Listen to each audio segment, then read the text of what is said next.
तर मी आज तुमच्यासोबत इमलीच्या चटणीची रेसिपी शेअर करणार आहे. इमलीची चटणी ही ना सगळ्यात चटपटीत रेसिपींमध्ये यूज केली जाते, सगळ्यात जास्त यूज केली जाते. तर तुम्ही ही थोडी घट्ट पण बनवू शकता, पण मी थोडी पातळ बनवली होती. त्यासाठी मी इमली घेतली आहे व तिला स्वच्छ अशी धुवून घेतली आहे. जेवढी मी इमली घेतली तेवढाच गुळ घ्यायचा आहे व तेवढाच खजूर घ्यायचा. तर त्याला ना कडकडीत गरम पाण्यामध्ये ना मी 3 तास ठेवलं होतं.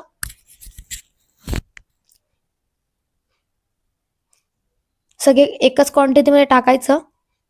तर 3 तासानंतर ना ते छान असं मऊ होऊन जातं. त्याला हाताने छान मसळायचं. मग खजूरमध्ये जर बी असेल ना ती काढून घ्यायची व आपली इमलीमध्ये पण बी असते ना ती पण काढायची व मिक्सरमध्ये ना छान असं आहे ना पेस्ट करून घ्यायचं. बघू शकता. आणि त्याला आहे ना मस्तपैकी ना गाळणीमध्ये का असं आहे ना पूर्ण गाळून घ्यायचं. तुम्ही घट्ट पण बनवू शकता. मी थोडी पातळ बनवली होती. कारण ती ना खूपच म्हणजे लवकर हे होऊन जाते, लावता येते. जी घट्ट असते ना ती खूप खट्टी-खट्टी लागते म्हणून मी थोडी पातळ बनवली होती. तर रेसिपी रेडी आहे. तुम्ही पण नक्की ट्राय करा.